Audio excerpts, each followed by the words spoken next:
Muchas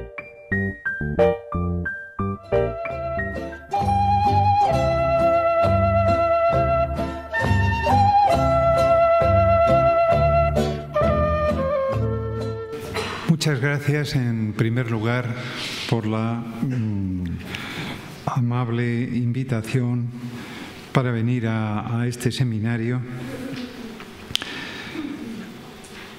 Quería lo primero hacer una pequeña precisión sobre el título, porque siempre suele ocurrir que proponemos un título dado cuando nos lo piden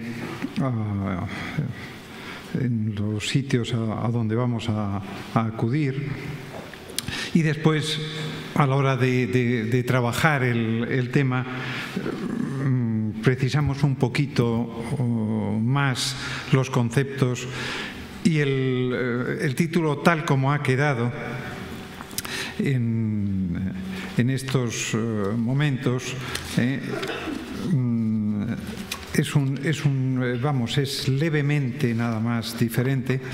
Sería Oralidad y literatura de cordel en la transmisión de la cultura popular, una relación problemática. Eso quiere decir que no voy a tocar tanto, aunque también, el aspecto de la historiografía sobre el romancero, que siempre puede ser más de especialistas y en cierto modo más pesado también. Y empiezo ya con lo que he llamado en el esquema de esta exposición. Es aquí, creo. A ver. Sí. Ahí estamos. Un guiño a Michel de Certeau, o por qué la literatura de cordel tenía que morir para parecer bella. La cultura popular, dice de Certeau, supone una operación que no se confiesa. Ha sido necesario censurarla para poder estudiarla. Desde entonces se ha convertido en un objeto de interés porque su peligro ha sido eliminado. Y así se refiere a una cultura popular de la cual la literatura de cordel, compilada por Nisard precisamente por encargo de las autoridades del Segundo Imperio, que habían decidido en Francia controlarla e incluso prohibirla, sería un perfecto exponente. Y lo que plantea este antropólogo es que el, lo o la muerto empezaría a ser bello cuando o porque muere. Otros hemos dicho y escrito casi por la misma época o después. El trabajo inicialmente de Certeau al que me estoy refiriendo es de los años 70, que la cultura popular lo es siempre por exclusión y podríamos decir también por represión respecto a la hegemónica. Y sabíamos lo que decíamos al hacerlo, pues hablábamos del caso español y más en concreto del romance y más precisamente aún del romance de Ciego. En España y en general en la península, la censura más que policial, aunque igualmente hubiera algún juez de imprentas como el juez Curiel que prohibía en pleno siglo XVIII pliegos y colecciones, fue a la postre una represión estética y filológica, pero también la hubo. Y duró hasta nuestros días, contaminando, si se me permite ese otro guiño, de utilizar un término que utilizaban muchos los estudiosos del romancero clásicos, ¿no? De romances contaminados, ¿no? Que ya da una idea de pureza, de concepción de pureza, ¿no? Pues contaminando la recopilación y estudio de todo el romancero hispánico, o, como algunos de sus estudiosos también han gustado llamar, panhispánico.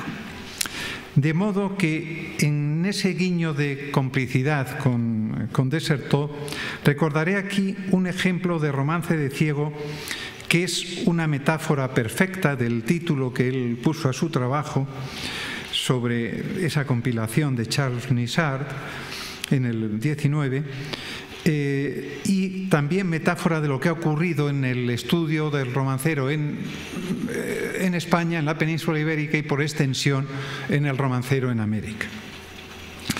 El caso de estudio que voy a poner es de un romance que recogí en los años 80 en Soria sobre un crimen, el crimen de Duruelo, que conmovió verdaderamente a la provincia y al país.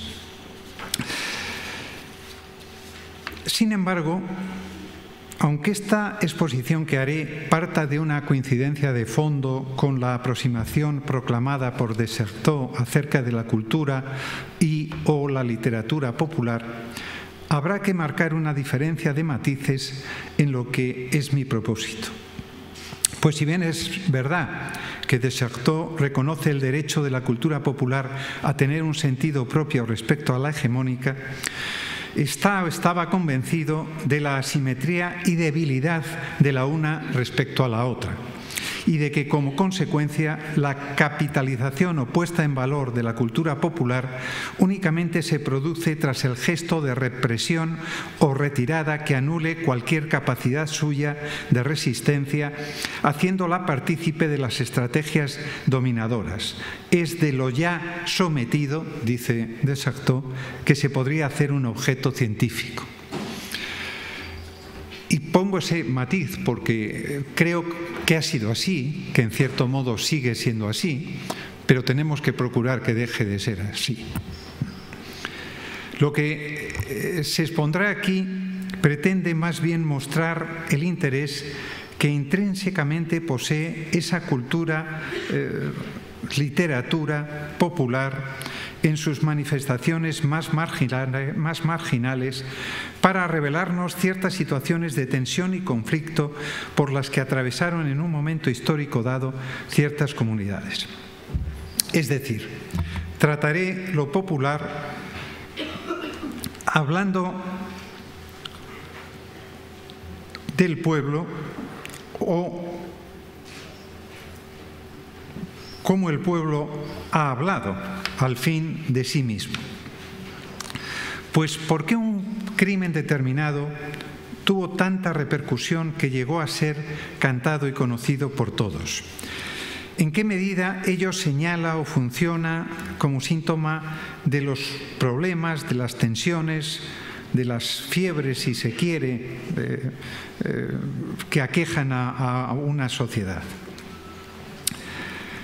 Vamos a reflexionar también acerca de la importancia que hoy adquieren tales manifestaciones para la documentación del género de cordel a que pertenecen, ya que frente a las estrategias que decretaban su omisión o escamoteo, hubo quienes nos dedicamos a recoger y estudiar un material declarado execrable por los más influyentes recopiladores y estudiosos del romancero.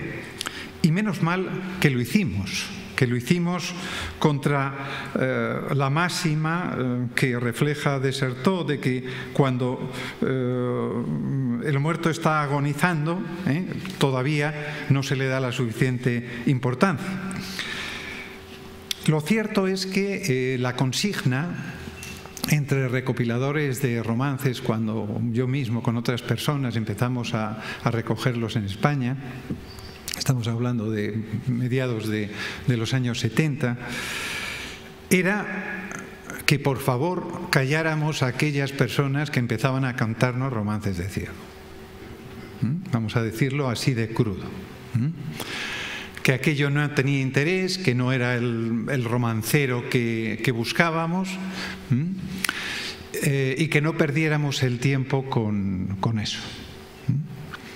Esto, desde mi punto de vista, es bastante grave y voy a ir analizando por qué o de qué maneras lo es.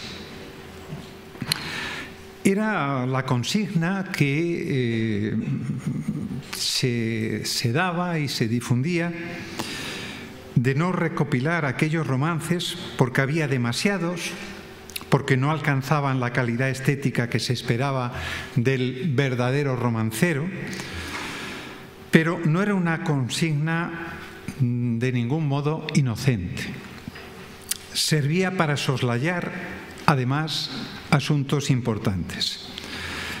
Por ejemplo, el volumen mayoritario de ese tipo de romances dentro de la denominada tradición oral moderna, lo que se estaba transmitiendo, que en buena medida era este tipo de romancero. Y, en segundo lugar, ahuyentar las sospechas de influjo de lo escrito e impreso en una literatura que se reclamaba oralmente pura. La idealización de lo popular es tanto más fácil cuanto que se efectúa bajo la forma del monólogo, dice de Sartor. Si el pueblo no habla, bien puede cantar. Y cantar se le dejaba, expresarse no. Me he referido alguna vez a cómo la actitud de algunos o muchos recopiladores de aquellos tiempos era parecida a la del estudioso que va a un archivo, saca lo que necesita y no se preocupa de más. Lo que pasa es que aquí el tema era más delicado, porque se trataba, y también lo he definido así, de un archivo con boina. Es decir, eran aquellos señores de los pueblos que llevaban la boina y a los que, como aparece incluso en alguna fotografía de alguna recopilación romancística, se acosaba, pues eso, en cualquier tapial, en cualquier pared de adobe o de piedra, y así figura en algún libro, ¿no?, de las recopilaciones romancísticas, ¿no? Fulanito, menganita y tal, todos, en fin, destacados recopiladores, acosando a una informante, efectivamente la pobre ahí contra la pared en algún pueblo de Castilla o de León. De manera que se impone revisar la historiografía del romancero y ver esas otras estrategias de prohibición y depuración de lo popular que se han dado, más allá de la señalada por de Sartor en el caso de Nissard en Francia, sobre esa literatura azul que se llamó, ¿no?, y se conoce todavía, y que, bueno, entre otras cosas permitió que conociéramos la importancia de esa literatura gracias a la compilación de Nissard, que la hizo muy contento para prohibirla, para que se prohibiera, para que se controlara y se prohibiera. Cuando yo recogí el romance del que luego voy a hablar, una secular miopía entre elitista y romanticoide había venido a imponer la manera muy cicatera, ¿no?, como acababa de decir hace un momento, de recopilar romances que excluía prácticamente a los de Ciego más recientes, como si el hacerlo no fuera tarea urgente ni merecedora de atención o de respeto. Poco serviría que algunos apuntáramos la conveniencia no solo de recopilarlos, sino de documentar todo lo referente a su creación y transmisión, cuando eso aún era posible. Porque solo quienes defendíamos el derecho de los romances de Ciego a existir y por lo tanto su suficiente dignidad para ser recopilados y estudiados académicamente, abogábamos, por una parte, por el registro de los últimos estertores de un género, pero también por toda la información, por todo el conocimiento sobre los procesos de creación y transmisión de la cultura popular que ese proceso y que ese fenómeno estaba aportando. Las relaciones entre tradición oral, oralidad y cultura tradicional o popular, sin los cuales el trabajar sobre lo que trabajamos quedaría siempre incompleto. Quiero también recordar aquí al paso cómo caló hondo aquella distinción que muchas de las personas que están aquí conocerán muy bien, que hizo Ramón Menéndez Pidal entre lo popular y lo tradicional, ¿no? Pero que además fue de alguna manera actualizada la matización, la distinción. Recuerdo concretamente en España, en los años 70, 80, por toda esa corriente de folclorismo, de lo folk, que como una especie de vivencia nostálgica recorrió el país en aquellos años. Y que la gente, tanto los que recopilaban como los que cantaban, como los que interpretaban música, se referían a lo tradicional, a la música tradicional, a la literatura tradicional, y sin embargo se miraba con sospecha lo popular. Yo siempre defendí el concepto científicamente de lo popular, en donde cabe lo tradicional como un estadio determinado, y en el que cabe incluso la cultura de masas. Y de todo eso es de lo que voy a hablar.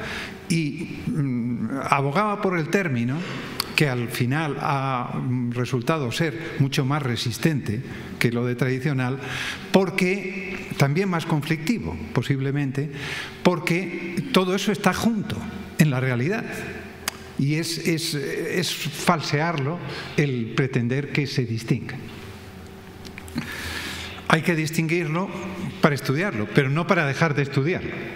Precisamente, que es lo que ocurría con la literatura de Cordel en su versión oralizada, ¿no?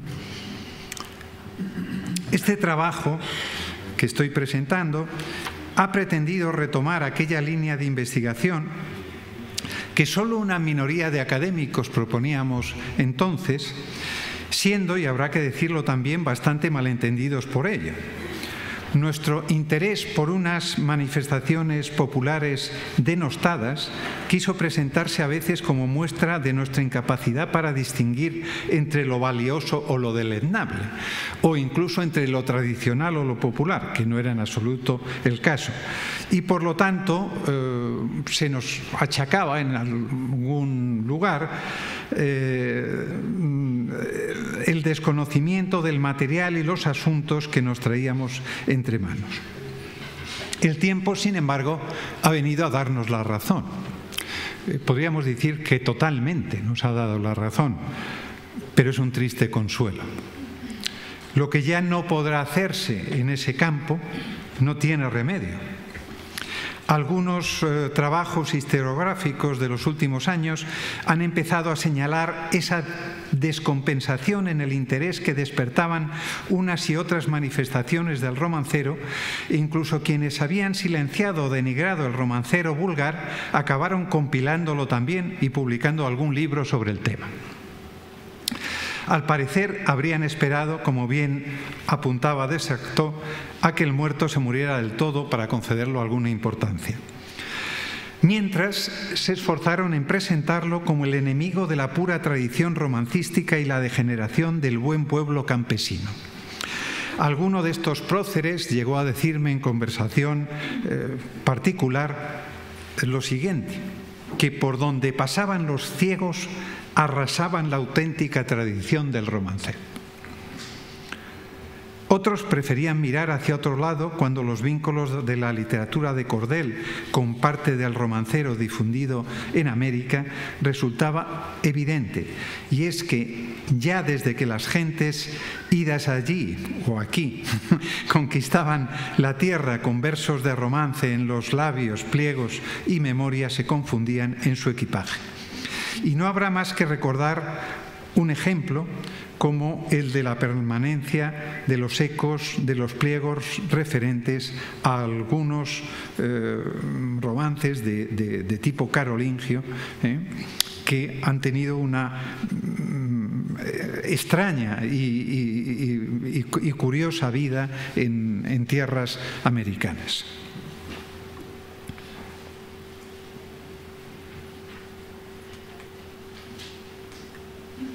Bueno, esta es una bibliografía más completa del tema que estoy exponiendo. Está en los textos que me imagino se colgarán de la conferencia. Aquí únicamente figuran algunas de las obras que estoy mencionando.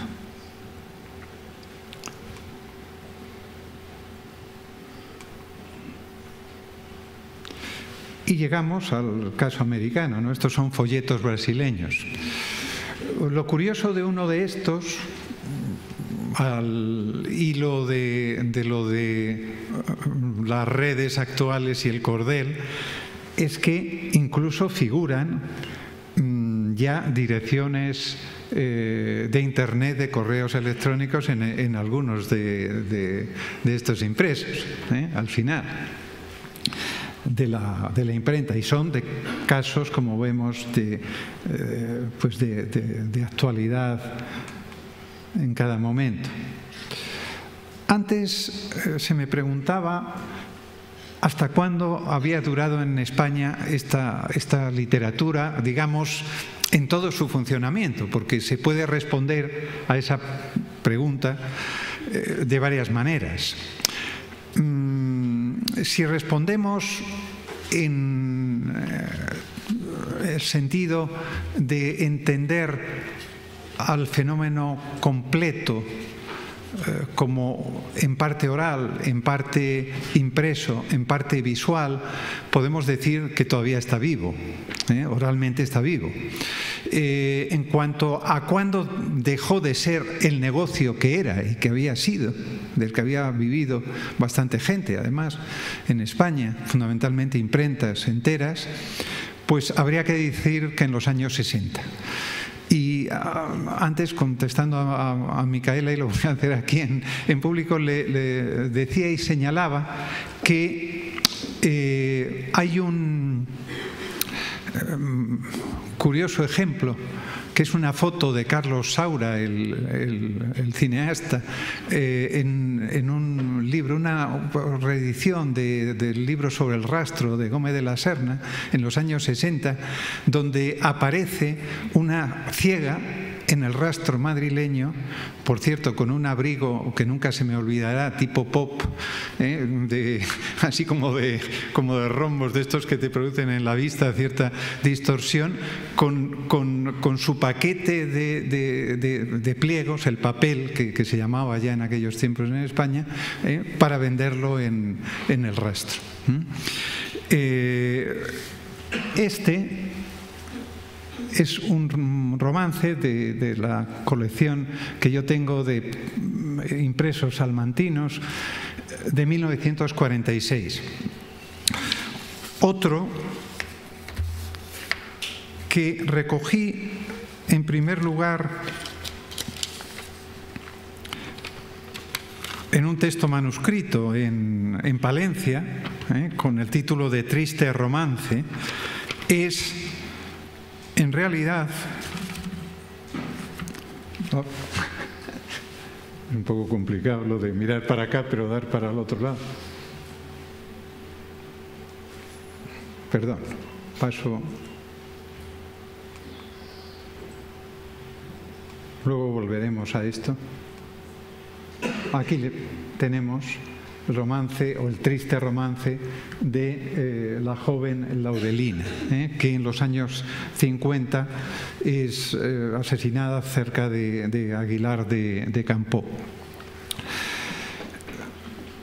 Como vemos, algunos de estos romances eran luego manuscritos, eran en muchas ocasiones cantados por gente que no sabía leer. Los estudiosos de la literatura de cordel, los estudiosos sobre todo franceses, ellos lo dicen en francés, que queda más bonito, han hablado de que es una literatura entre dos, o sea, que es verdaderamente entre lo oral y lo escrito, porque eso se hacía mucho. Uno compraba o leía el papel y la gente escuchaba y lo memorizaba, o incluso, como nos contaban personas que fueron informantes nuestros, ¿no?, de las de quienes, en fin, recopilábamos romances en pueblos de Castilla en los años 70, pues iban detrás del ciego y al final ya se habían aprendido los romances que el ciego cantaba y vendía, y ellos mismos, estoy hablando de una persona mayor que de pequeña hacía eso, luego los cantaba a otros para ganarse unas pesetas, pues, por ejemplo, durante la siega, ¿no? Entonces era digamos, una economía auxiliar, ¿no? para alguna gente.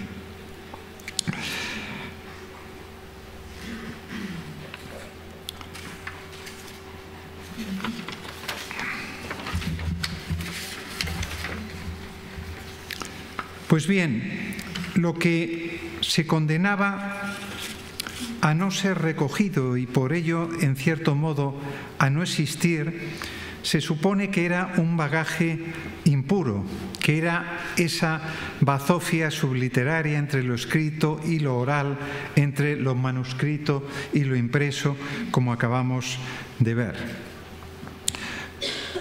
Cuando Diego Catalán confesaba su fracaso ante la imposibilidad de abarcar el romancero panhispánico, solo aludía vagamente a las verdaderas causas del mismo.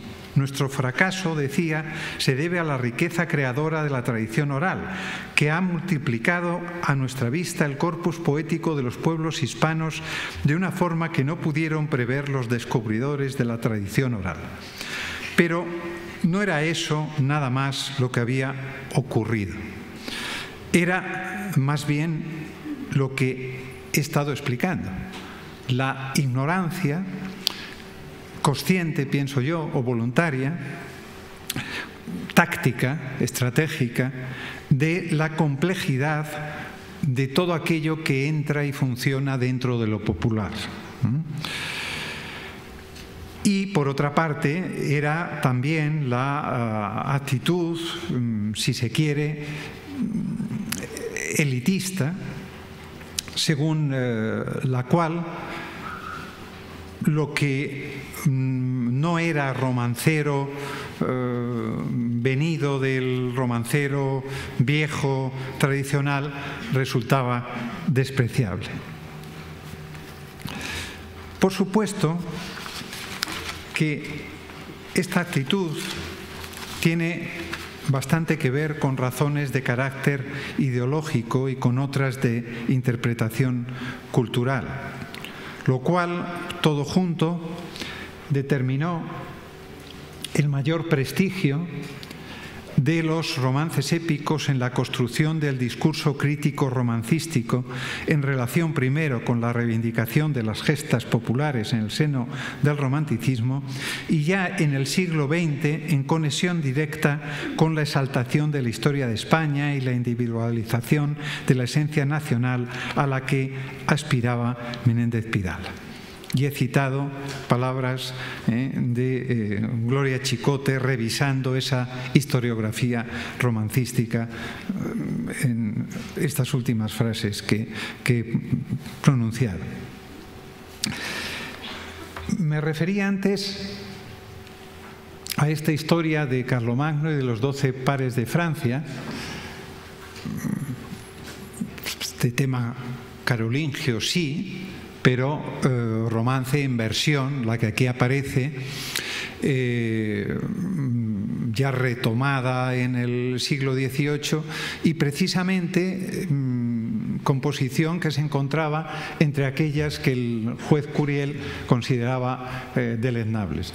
Sin embargo, estos romances que siguieron vigentes en España, porque era uno de los pliegos que el día del Corpus se repartía gratis, se tiraban esos pliegos y se representaban también y se han seguido representando en algunos pueblos españoles hasta no hace tanto. Fueron representados en algunos países de América, en concreto en Perú y en México, siguiendo este pliego dieciochesco. en concreto, la historia de Carlomagno que tenemos aquí es parte del Fondo Hernando que estudiamos y publicamos en el CSIC en 2 volúmenes y que tiene una trascendencia, podríamos decir, ritual verdaderamente inusitada, porque uno se encuentra que siguiendo más o menos el pliego, pues hay poblaciones indígenas en Perú que se saben esto y más o menos lo cantan o lo medio cantan, ¿no? Por otra parte, esto solo es... Ah, sí, ya ha funcionado, aunque he ido allí. Que me han dicho que tenía que ponerme mirando aquí. A ver.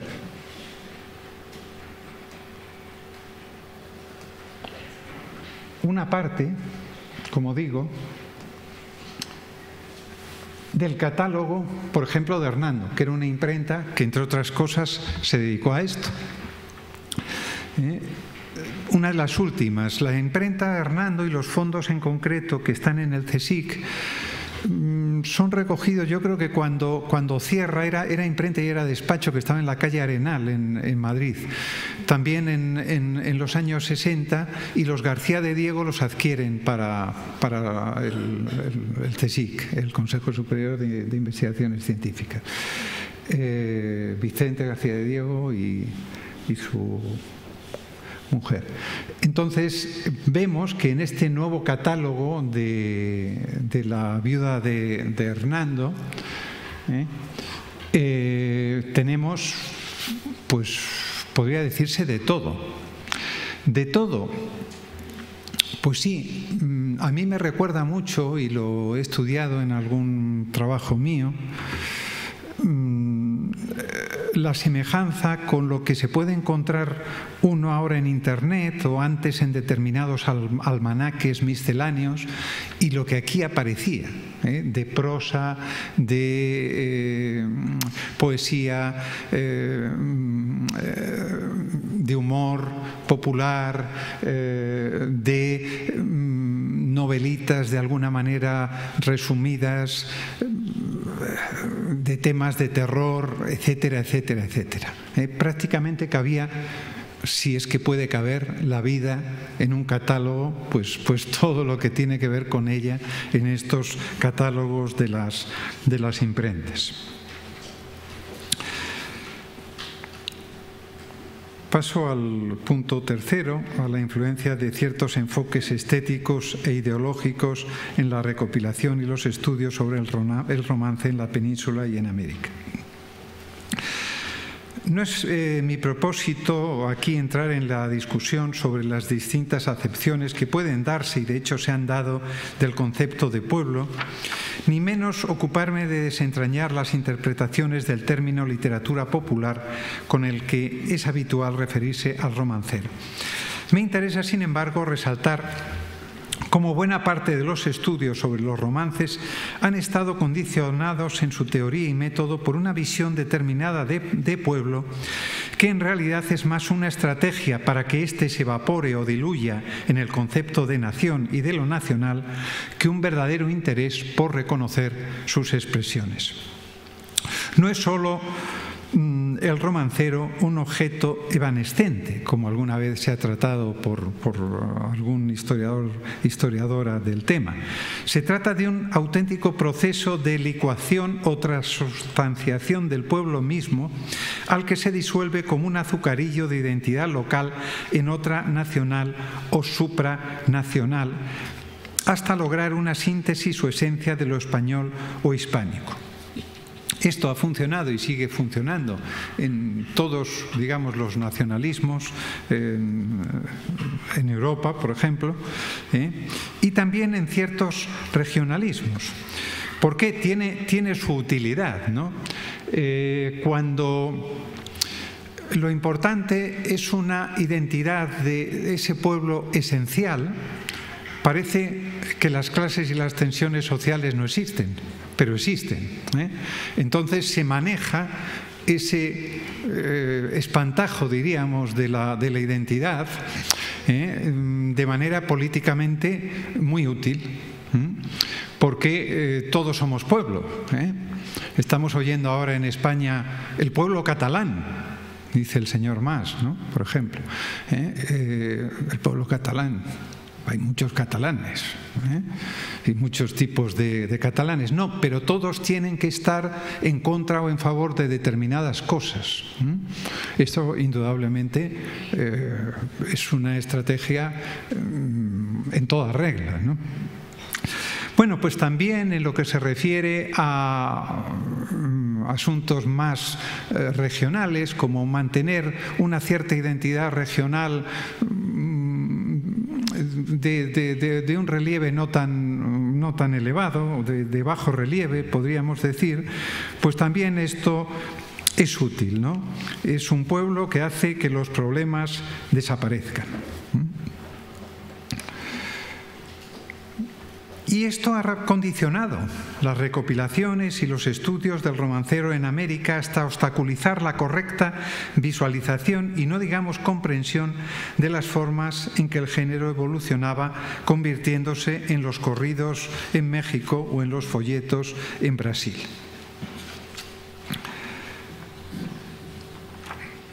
Lo entendido como tradicional por los estudiosos del romancero desde Menéndez Pidal, más allá de describir unas fases de transmisión cultural mediante consenso colectivo, que por otra parte son comunes a otros procesos de difusión de la cultura en general, ha servido precisamente para que las élites pudieran llegar a ejercer un control de aquellas zonas de la cultura que aún no controlaban, es decir, a manera de filtro o táctica de depuración. ¿Y por qué digo esto? Pues porque según estos planteamientos no todo pueblo vale como tal. El pueblo idealizado por el primer romanticismo alemán será el campesino, mientras que el urbano será identificado con el vulgo degradado y vocinglero de las ciudades. Ese populacho que, según la expresión de Herder, nunca canta o versifica, solo chilla o mutila.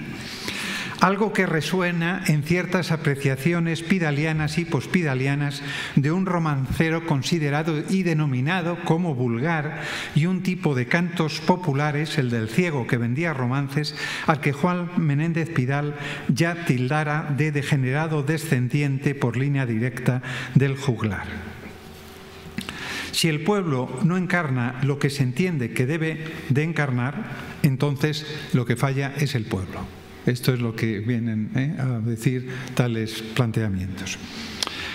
Y el pueblo, contemplado desde esta perspectiva, además, solo interesa en la medida que sirve de reproductor de una época arcaica o dorada, de un pasado glorioso, pero no tanto porque cree o porque innove realmente. Menéndez Pidal, siguiendo aquella senda iniciada por Herder, va a colocar su particular foco de interés en aspectos tan vitales en la construcción y proyección de una identidad nacional como son el lenguaje, la historia, la literatura popular y, sobre todo, la épica. Porque, como ya los estudiosos del romanticismo habían venido a declarar, si había una épica, ya había un pueblo que había sido capaz de crearla. Entonces ya existían las bases para una nación. Y de ahí que Menéndez Pidal evitara cualquier solución de continuidad en la pervivencia de esa tradición. No deja de resultar, pues, un poco sorprendente que el condicionamiento que tales planteamientos han provocado en los métodos, prácticas y modos de catalogación del romancero en la península y después en América no haya sido apenas revisado a lo largo del último siglo, ni modificado un plan archivístico de versiones orales que, por su objetivo prácticamente inabarcable, el tiempo ha revelado como imposible de realizar. Porque el tratamiento de lo popular no es desligable de lo político y los recopiladores de romances deberían de haberse preguntado más sobre qué tipo de pueblo estaban buscando o sobre qué idea de lo popular se trabajaba. De esta manera, el pueblo se esfumaba en la nación y la tensión o lucha de clases también se evaporaba con ello. Porque, como ha argumentado Henry Glassy, son los habitantes de todos los estratos económicos pueblo, o más exactamente, aquellos otros muertos, oscuros, pobres, son totalmente humanos, llega a decir. Por supuesto, de manera irónica. Es como se les ha tratado, como se ha mirado al pueblo, del que solo se recogía lo que cantaba, lo demás no me interesaba, por parte de algunas élites.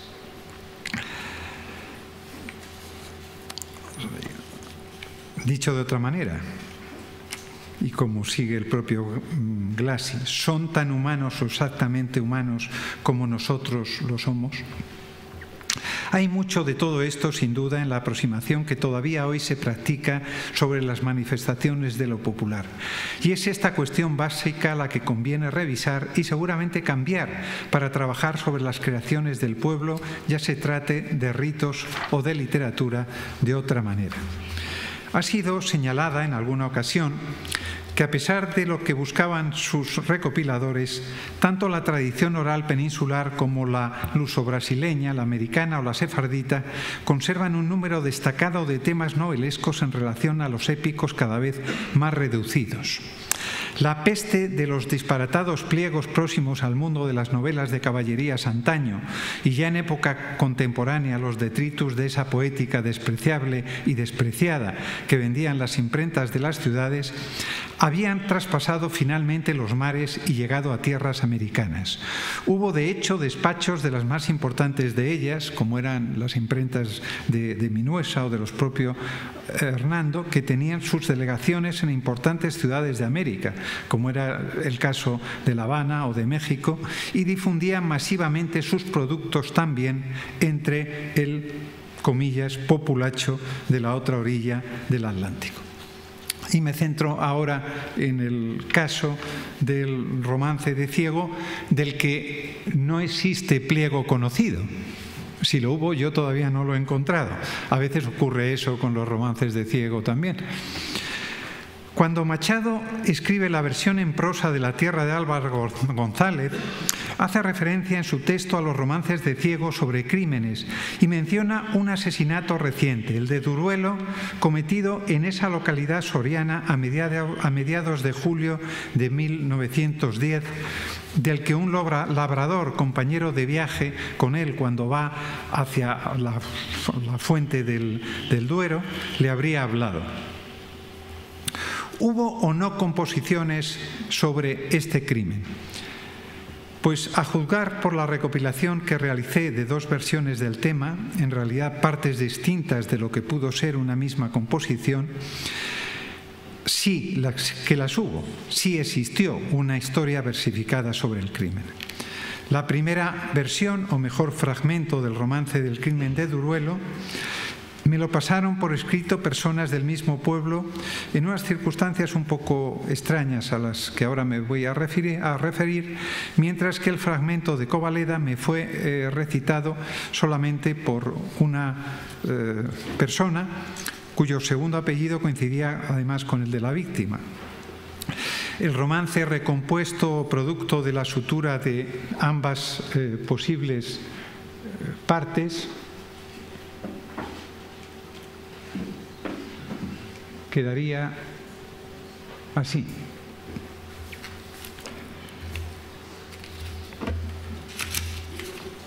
Yo creo que no lo leo, ¿verdad? Porque podéis seguirlo directamente.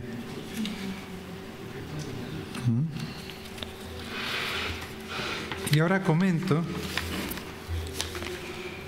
algunas cosas que tienen tanto que ver con mi propia recopilación como con el caso. Porque el romance debió de surgir, como vemos hacia el final, ¿no?, en lo que dice. Dicen que la tía Pichona sabe algo del suceso, si lo sabe que lo diga, sin temor y sin recelo, pero si no sabe nada, mueran los chismes y cuentos, que a las lenguas desatadas también hay que poner freno. Surgió en un clima de opiniones enfrentadas que la prensa de diferentes signos se encargó de avivar. Y por eso el autor anónimo se refiere a que cesen las murmuraciones y que quien tenga algo que declarar que lo haga, con clara alusión a este personaje, a la tía Pichona, que aparece en la prensa de la época como alguien que dijo, pero que luego desdijo, que dijo, si yo contara y tal, esto que ocurre mucho, ¿no?, en crímenes, pero no cuento, pero digo, pero no digo. En La Verdad, uno de los periódicos que voy a mencionar, llega a decir, aunque me piques, dice la tía Pichona a uno de los reporteros, no diré más que lo que tengo dicho. Bueno, de hecho aquellos redactores también se referirán a la inconsistencia del argumento de la misma tía Pichona para quitar importancia al posible testimonio de un niño de 10 o 11 años que la acompañaba. ¿Qué ha de saber el pobrecito? Ya que precisamente esa era la edad de Ana de Miguel, que fue el único testimonio en que se basaba la acusación que se hizo al que estuvo a punto de ser condenado, a Juan José, y una de las personas con las que yo hablaría sin saber que estaba hablando en Duruelo, precisamente la que había sido esa niña, que había acompañado a su tía después de la fiesta que había habido en el pueblo. Habían ido a recoger el ganado, la tía se había adelantado o se había ido un momento y ya no había vuelto. La acuchillaron varias veces. El romance, ya no recuerdo, ahí lo dice, ¿no?, las puñaladas. ¿Cuántas dice que no lo ve? Fueron 16. Pero vamos, no es tanta exageración. Y fue violada varias veces. Entonces esa fue precisamente una, como tuvo que ocurrir en media hora, fue una de las razones por las que finalmente, y en base a la defensa que se hizo, se declaró inocente al acusado, porque se pensaba que, en fin, no tenían que haber sido varias personas las que habían actuado. Bueno, concretemos que el día del crimen se había celebrado una fiesta en Duruelo conmemorando la construcción de la carretera de Molinos de Duero al Valle de Regumiel, y que terminado el baile, Gregoria se despidió de sus amigas y fue con su sobrina a recoger el ganado. Cuando volvían con los carreteros para el pueblo, iban en unas carretas de unos carreteros que les habían llevado, Gregoria se separa del grupo y ya no se la vuelve a ver hasta cuando aparece el cadáver al día siguiente. Dice La Verdad, en el periódico de julio de 1910, le faltaban las medias y los zapatos y no queda ninguna duda respecto a la causa que motivara su muerte. Ahora se comprenderá por qué en Duruelo esta composición romancística sobre el crimen había seguido siendo un tanto maldita a pesar del paso del tiempo por el hecho que trataba. Y de ahí que se me pasara un texto incompleto, casi a hurtadillas, y también que el olvido aparente de lo que parece la parte final de un mismo relato no se debiera quizá a la casualidad. Ya he aludido a la importancia de la polémica que se formó en Soria respecto a la culpabilidad o inocencia del acusado por parte de periódicos claramente opuestos en lo ideológico y que además eran dirigidos, como sucedía en el caso de La Verdad o El Ideal numantino, por quienes serían rivales políticos declarados solo andando unos años más, el radical socialista Benito Artigas y el ultraconservador Santiago Gómez Santa Cruz. Lo cierto es que los de Duruelo, como se sugiere en el poema, dieron la sensación de haberse puesto de acuerdo desde el primer momento para proyectar todas las sospechas sobre ese forastero, un ganadero del pueblo de Valdeavellano. Y de Sotillo también, entre ambos pueblos su familia. Trabajaba y vivía. Y es que cabría pensar que la suspicacia hacia ese Juan José se basaba, como queda patente en las palabras del hipotético campesino que cita Machado en la versión en prosa de La Tierra de Álvar González, a razones de clase, a que los poderosos siempre quedarían impunes en sus tropelías contra los humildes. Si los parientes cercanos a la fallecida en un primer momento, pero después todo el pueblo con su ayuntamiento al frente, se ponen de acuerdo para personarse en cuanto a acusación popular contra el acusado, habrá que pensar que ello quizá no se deba únicamente al temor a que la justicia no se cumpla por diferencias sociales, sino más bien a una operación de blindaje o defensa sobre los propios. Y al fin y al cabo, esto sí que era puro génesis, para utilizar la expresión de Machado, adecuado asunto para ese romancero de las pasiones que Machado vislumbra como renovación más factible del género romancístico. Los ciegos ya lo hacían, ¿por qué él no? De hecho, el indiano que el poeta nos presentó retornando a Soria, en su tierra de Álvaro González, nos cuenta ya mucho de la pobre realidad de una provincia donde tantos habían tenido que partir. Y acabo hablando de la Soria de aquellos años, de la Soria en que aparece este romance, que nos va a explicar bastantes cosas sobre lo que ha sido mi asunto, el asunto fundamental de esta conferencia. Para empezar, la complejidad de vías que coinciden a modo de encrucijada en lo popular. Cómo ese conjunto de vías se ejemplifican, encarnan en un romance como el que, casi de puntillas, por razones de tiempo, estoy tratando.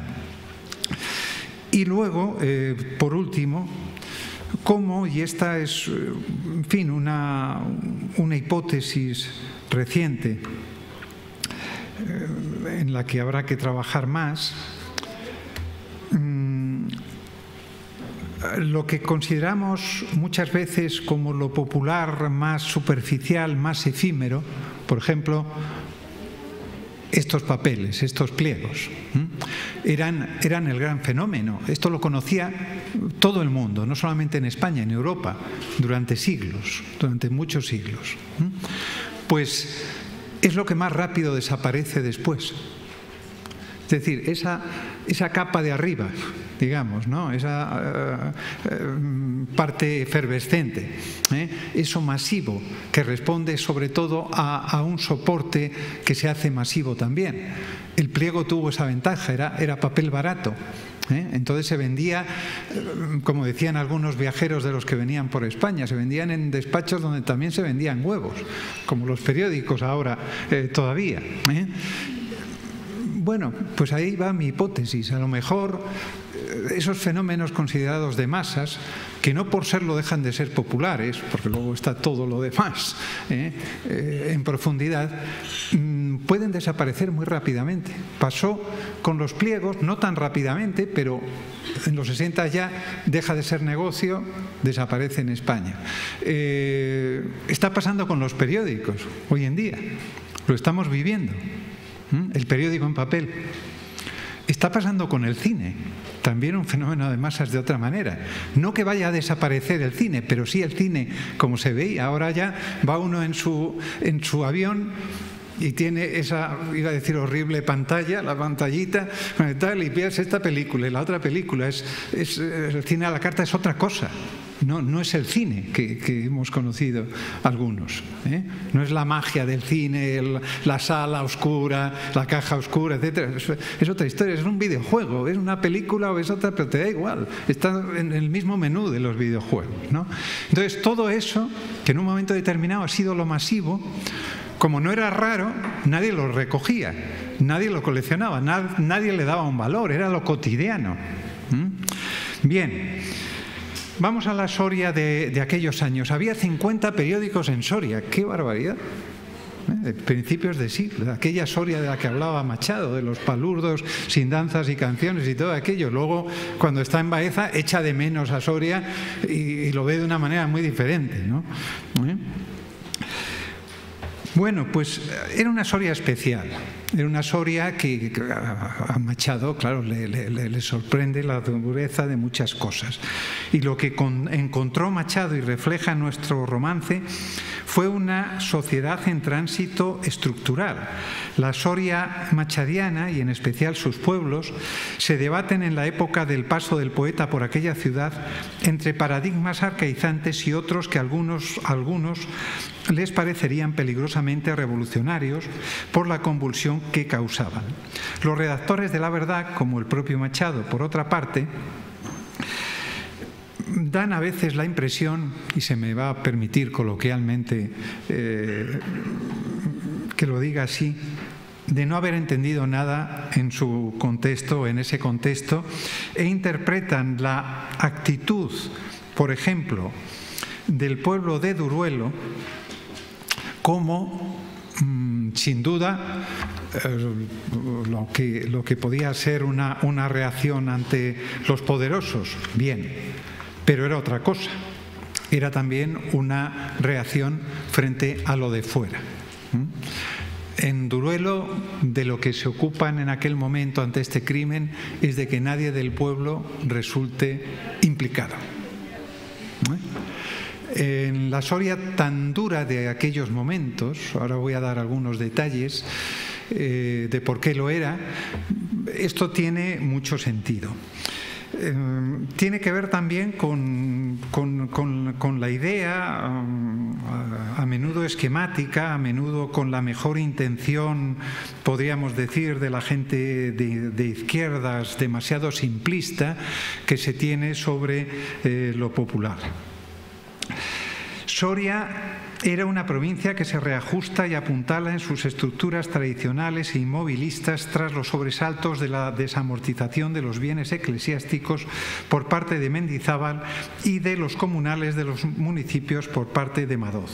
Una provincia que, a causa de la reducción considerable de su superficie producida por la redistribución administrativa de Javier de Burgos en 1837, había perdido población y que a principios de siglo era una provincia de pequeños propietarios rurales en donde la posesión de la tierra, después de los postreros quebrantos de origen administrativo, como la supresión de las comunidades de villa y tierra en 1837, se había convertido en una obsesión. Todo parecía haber cambiado mucho. Aquí. Estos son algunos de los textos de las noticias que aparecen en prensa sobre el crimen de Duruelo.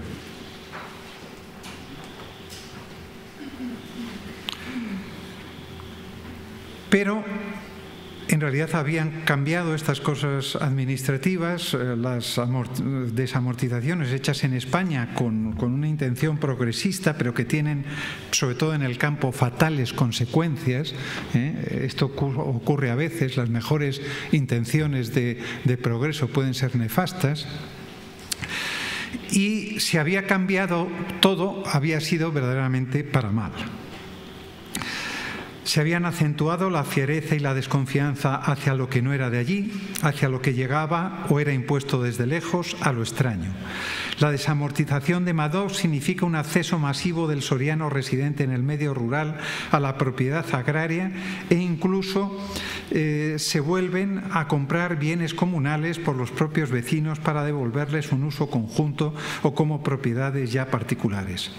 A diferencia de lo que ocurrirá en otras provincias, la inmensa mayoría de los compradores son sorianos, en un tanto por ciento muy elevado del medio rural, y resulta de ello la extrema parcelación de la propiedad agraria que ha llegado a nuestros días. Escenario más propicio para una sociedad continuista, escasamente dinámica y recelosa de los cambios, difícil podía ser encontrar. La literatura de Cordel, en este contexto, no es a priori tan complaciente y confirmadora del conjunto de ideas establecidas como en ocasiones se ha supuesto. Pero no ocurre tampoco por casualidad que en ella los crímenes, en cuanto a epicentros y expresión de conflictos, terminen adquiriendo una importancia capital. Y probablemente es esa prolongación de la literatura de cordel, ya en los últimos tiempos masivamente centrada en las actividades criminales, la que podría ayudar a explicar el llamativo retraso de la instalación del género de la novela policíaca en España, además del lento interés que el mismo produciría en una burguesía también tardía en tomar conciencia de sí misma. Así lo han señalado algunos estudiosos del género policíaco, por ejemplo, como Resina. Bien, la literatura de cordel, lejos, en ejemplos como este, de ser esa literatura reaccionaria de las ciudades para los pueblos, que algunos de sus estudiosos y recopiladores nos contaban, era capaz de tomar actitudes al menos distanciadas como la que hemos visto en el romance de Duruelo. Es decir, aquí la que se está armando entre unos y otros, hay que tener en cuenta que hay un intento de linchamiento del acusado cuando lo traen de Duruelo a Soria, la que se arma en la ciudad, cómo es utilizado políticamente el caso. Y lo que viene a decir el anónimo pueblo que hace el romance es un poco de sensatez. Se están diciendo muchas cosas, casi nos dice ni lo uno ni lo otro. Entonces, nos da muchísima información, nos da pautas, nos da claves para interpretar una realidad compleja, tanto en lo que se refiere respecto a la transmisión de lo popular como en lo que se refiere a la propia sociedad en la que a ello funcionaba. Y razones de por qué, y por qué todavía el pliego, confundiéndose a menudo con los periódicos. Hay de hecho imprentas que editaban pliegos y editaban periódicos en Soria ciudad en aquel tiempo, pues transmite y refleja todo aquello. Volviendo, y acabo, al trabajo de Dessertó.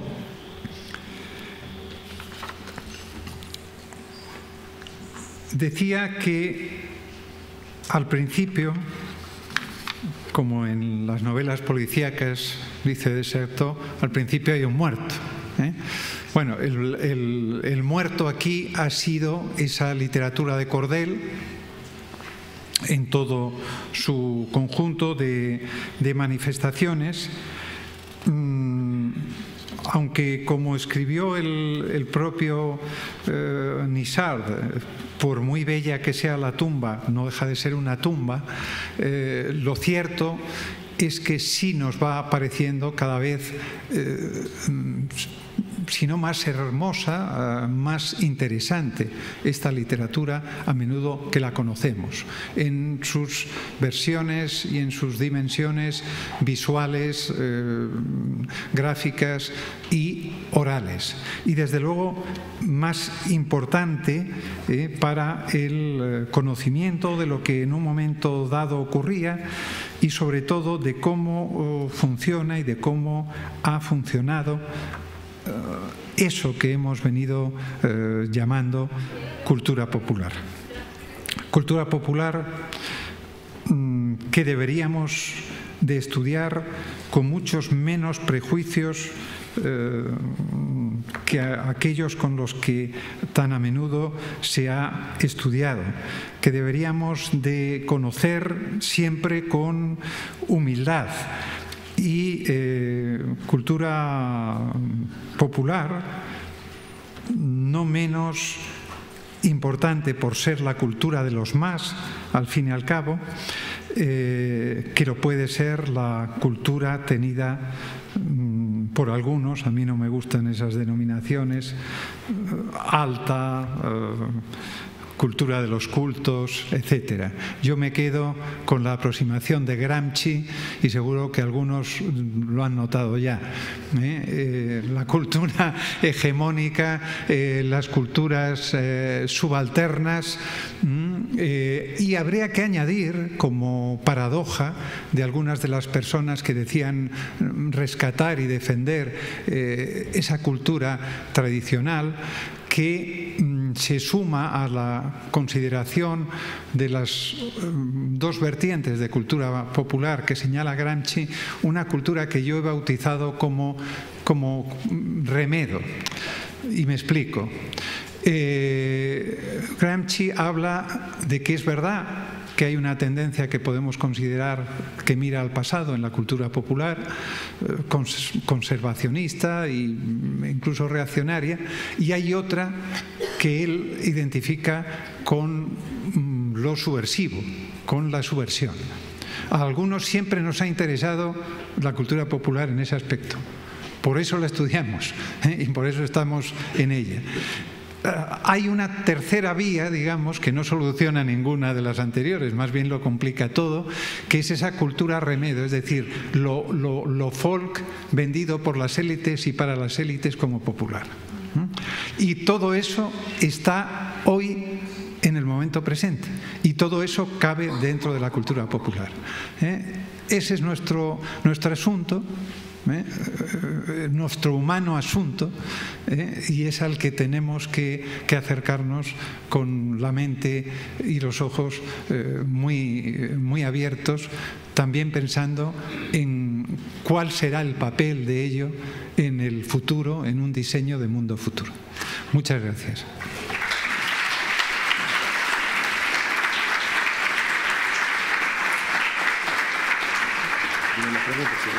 Sí.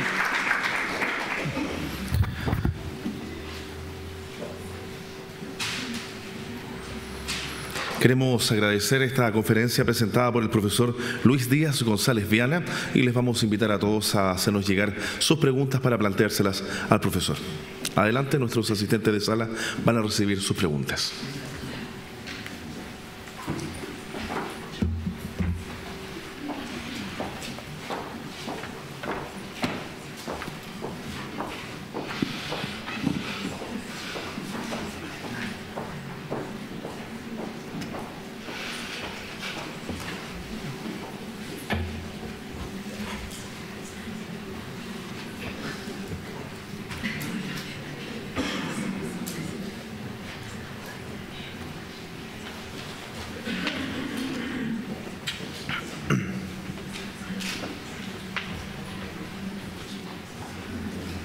Sí. Perfecto.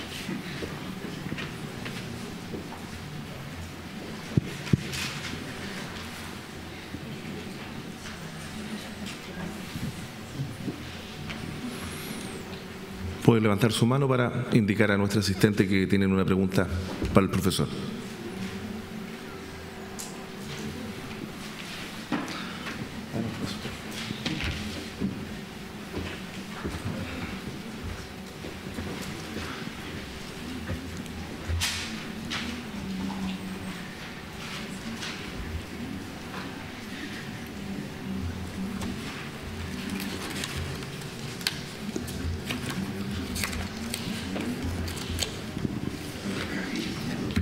Profesor, nos preguntan cuál es la influencia árabe en la literatura de cordel. La influencia árabe.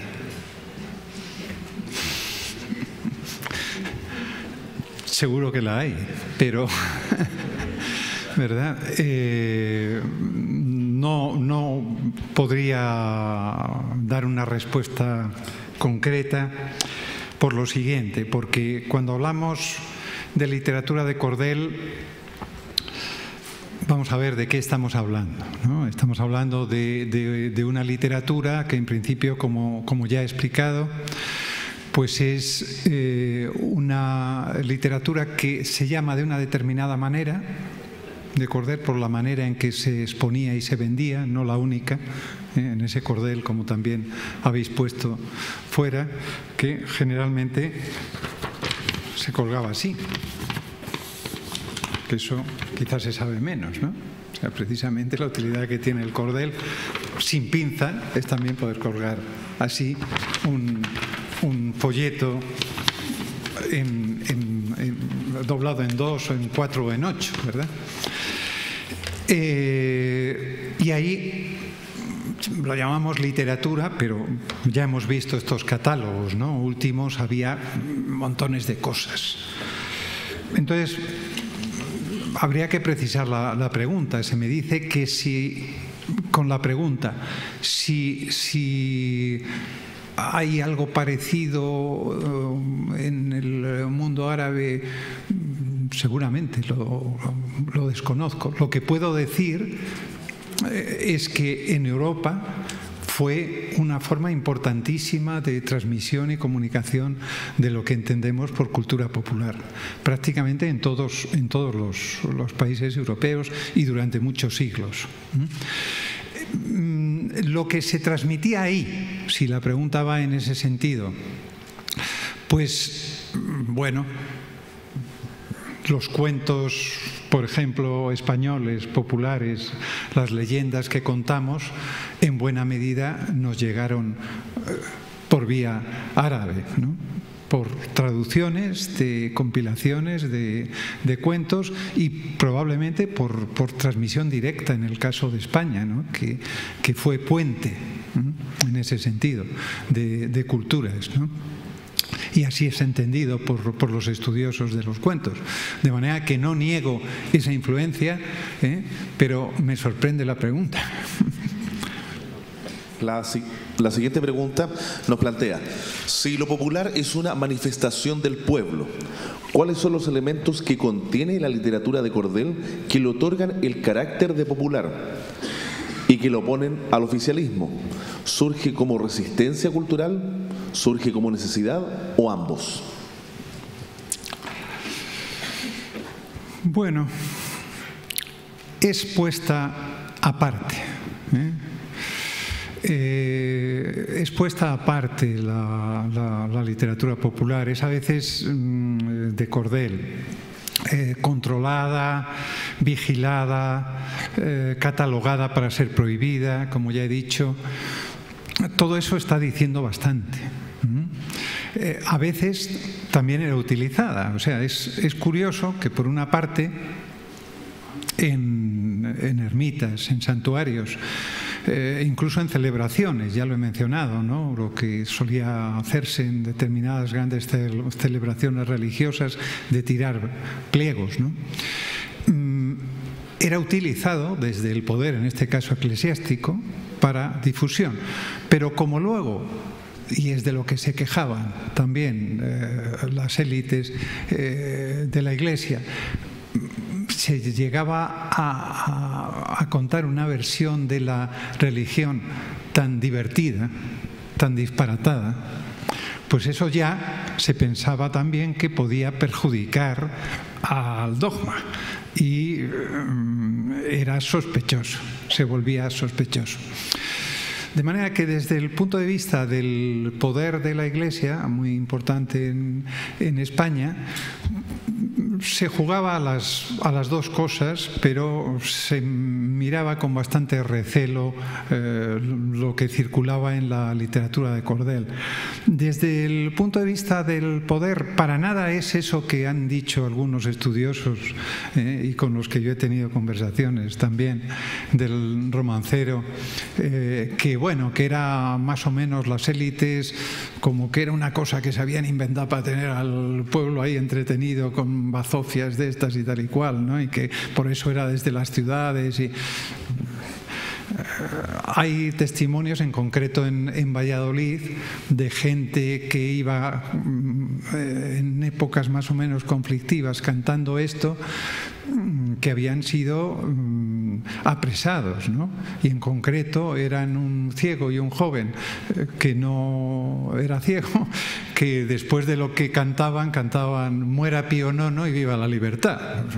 Ustedes me dirán si eso era precisamente muestra de lo que decían algunos romancistas al respecto, ¿no?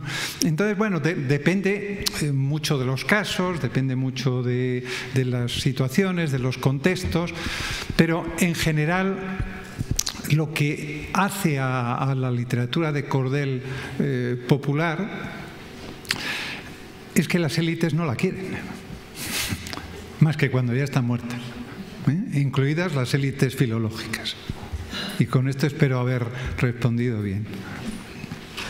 El profesor Manuel Daneman le pregunta a usted ¿qué relación haría del contenido y el método de investigación de la lira popular de Chile con los pliegos sueltos de España? Bueno, a eso he venido.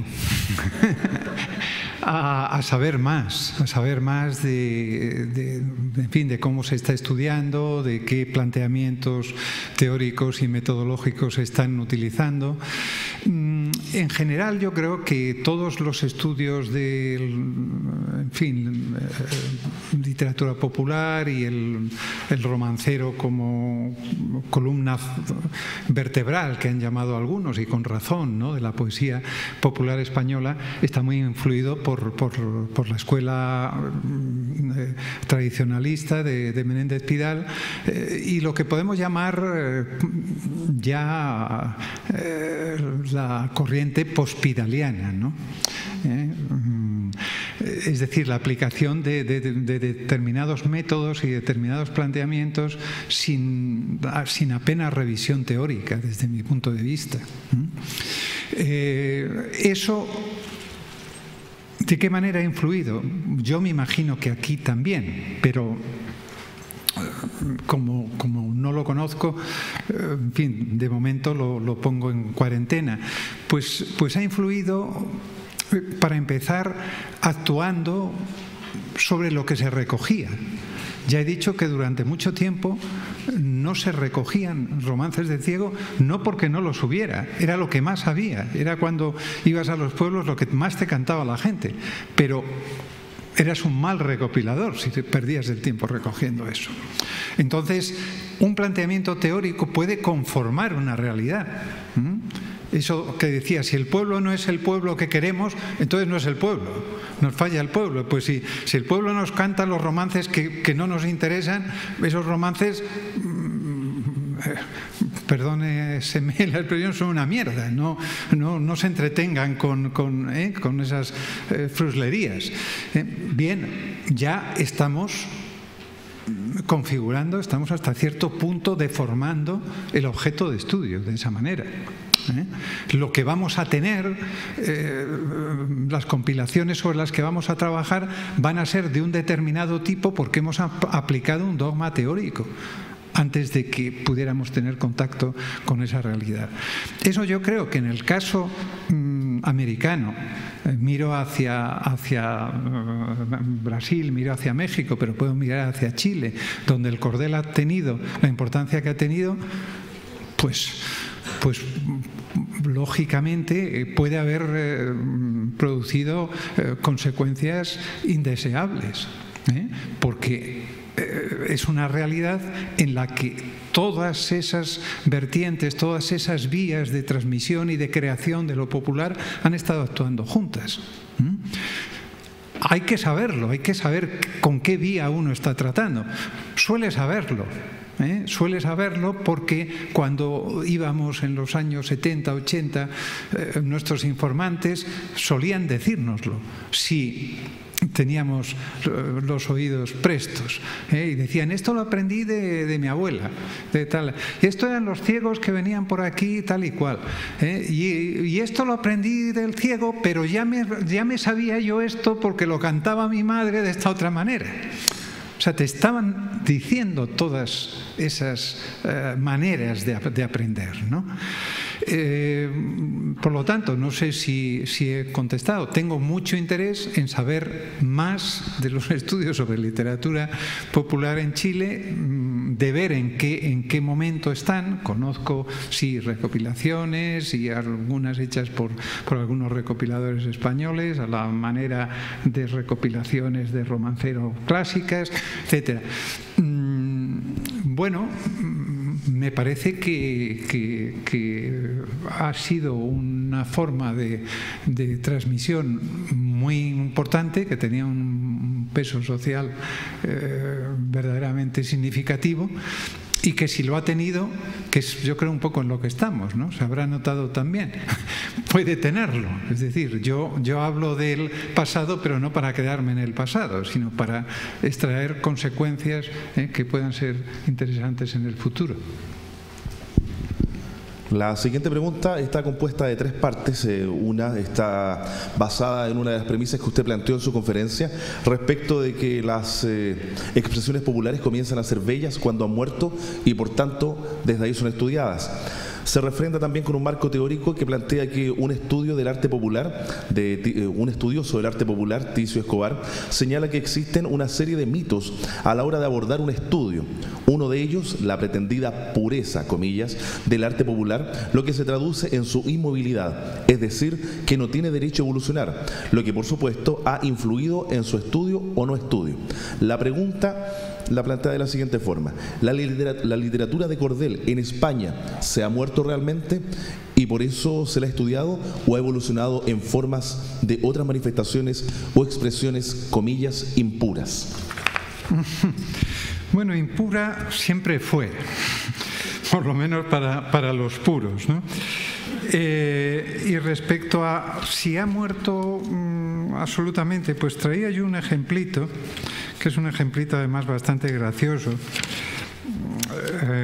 No lo incluí en el libro. Yo tengo un libro que se llama El regreso de los lobos, la respuesta de las culturas populares a la globalización, donde ya establecía esta conexión de las redes actuales de Internet con la cultura popular, o sea, cómo la cultura popular se estaba transmitiendo precisamente por Internet.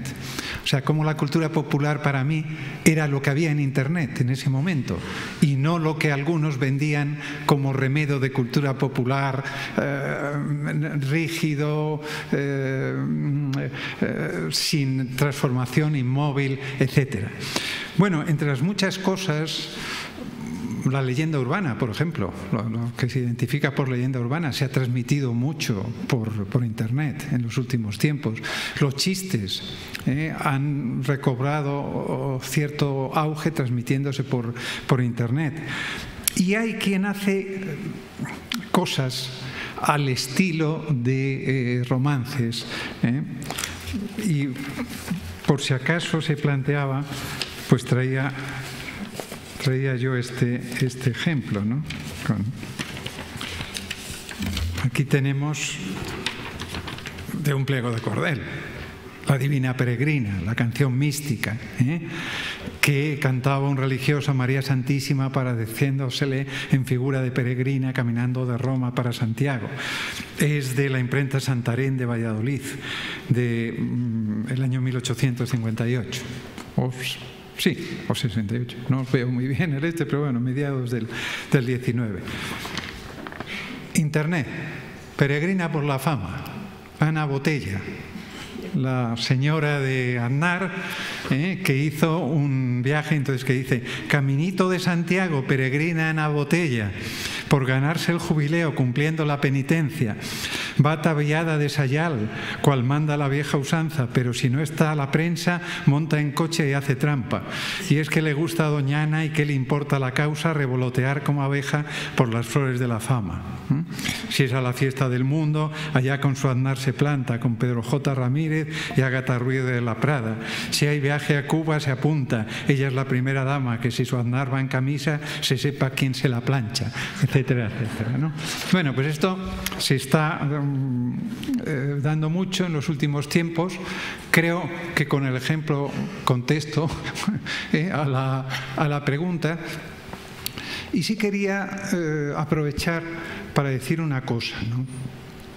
Se ha puesto mucho el énfasis en el concepto y en el término de tradición, en todo esto. Casi siempre con unos tintes reaccionarios. Ya lo decía Pío Baroja, esto sabía bastante y decía algo así como que a los que salían con la palabra tradición y todo esto, pues que miren el bonete del tío o del abuelo y tal que tengan en el baúl. ¿Qué quiero decir? Tradición es ni más ni menos como se transmite la cultura, toda cultura. O sea, desde un punto de vista antropológico, la tradición es como nos entregamos los conocimientos sobre el mundo para que los humanos seamos humanos, que somos humanos por la cultura. Si no, no nos terminamos de hacer humanos. Y ahí están los niños salvajes, mientras no se demuestre lo contrario, haciéndolo patente. Entonces, tradición es lo que funciona en toda transmisión cultural. No nos comamos la cabeza con la tradición. Y lo popular, como bien decía Glassy, al que he citado, pues hombre, es todas esas cosas. Puedo dar algunas contestaciones de manual a lo de qué es el pueblo, que todavía no me lo ha preguntado nadie. Las tengo, pero decía muy bien Glassy, dice: esto de lo popular, al final, y por mucho que se empeñen algunos, algo con las clases tiene que ver. Y sí, tiene que ver. Lo cual no quiere decir que las élites no sean, como muy bien decía Peter Berg,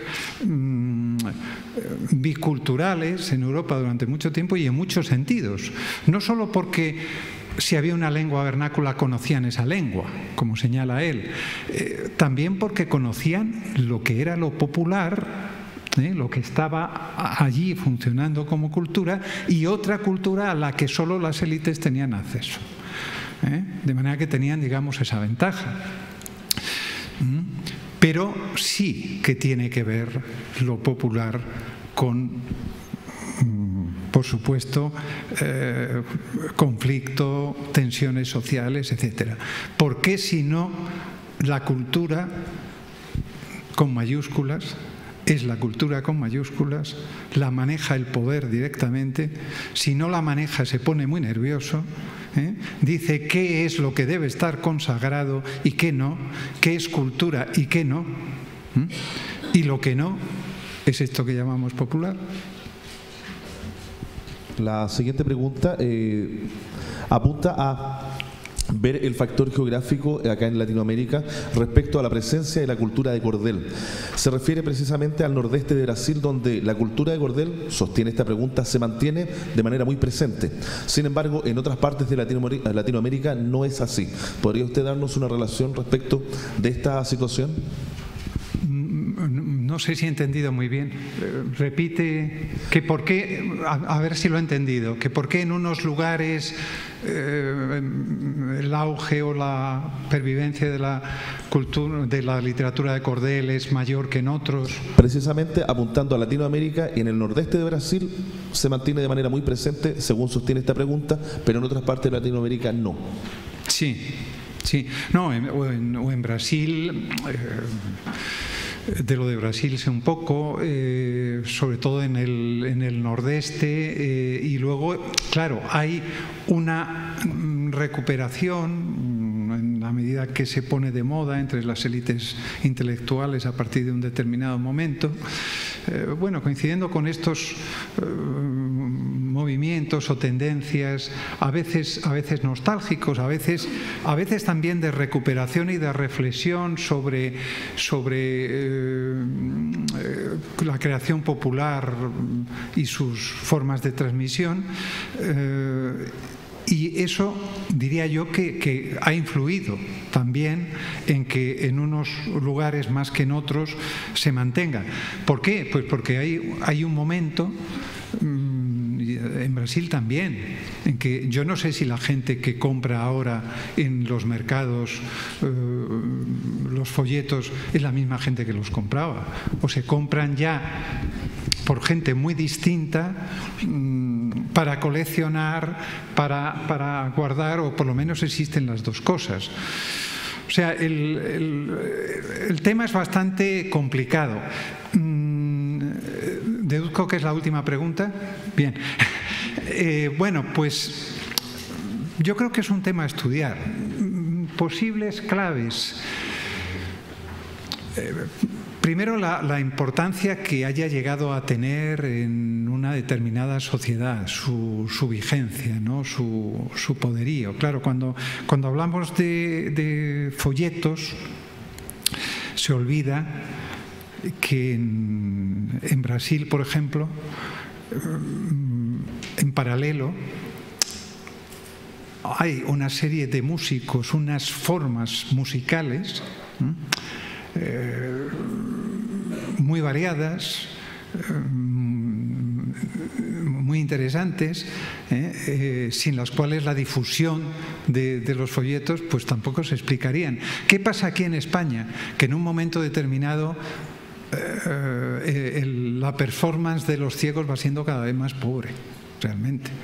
Es decir, que por ahí no se va a encauzar una evolución musical y una evolución estética de cierto vuelo.